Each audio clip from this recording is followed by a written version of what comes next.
So we're learning a lot more about the guy who attacked the church in Michigan. And I think it is very interesting, the rhetoric that comes out of the media as well as the White House, when we always find out who did the crime.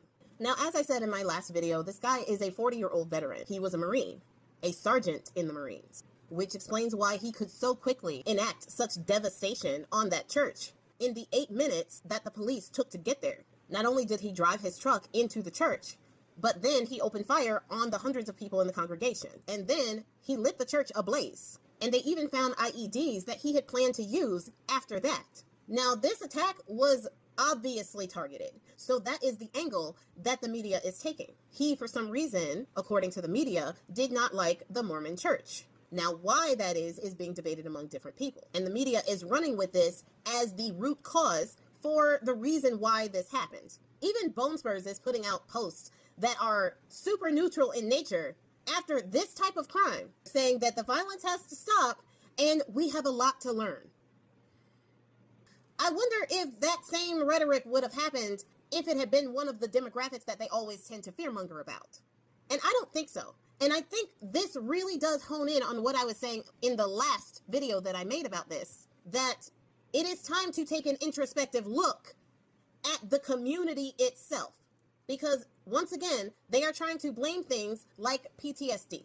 And they are trying to blame things like the fact that he just didn't like Mormons. And they're trying to frame this as if this is a single event with a single person.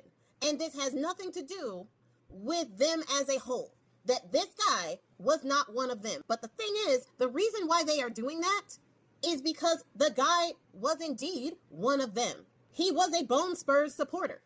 Had a Bone Spurs 2020 t-shirt on.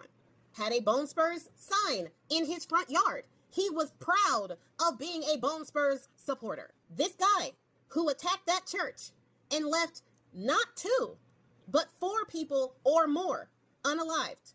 2 by being pew-pewed, and the others went ablaze in the church. Terrible ways to go for those people who just wanted to go and worship the God they choose to. But the tone is different with him because he was one of them. It is time to take an introspective look at the culture as a whole, because I have a ton of veterans in my family. Some of them suffer from PTSD, and a lot of them have a lot of disdain for a lot of things.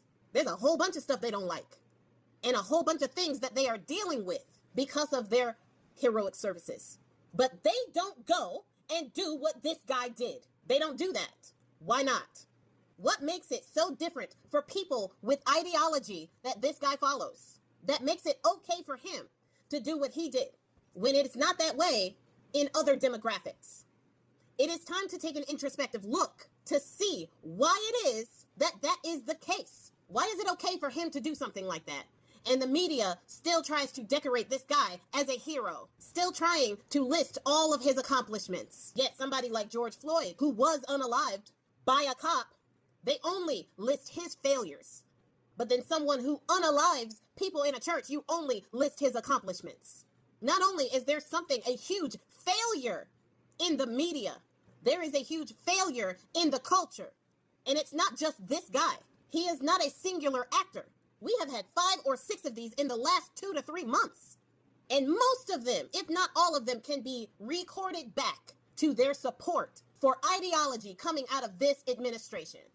Or, in the case of the guy who did Kirk, this administration doesn't go far enough. There is something wrong with the culture. Period.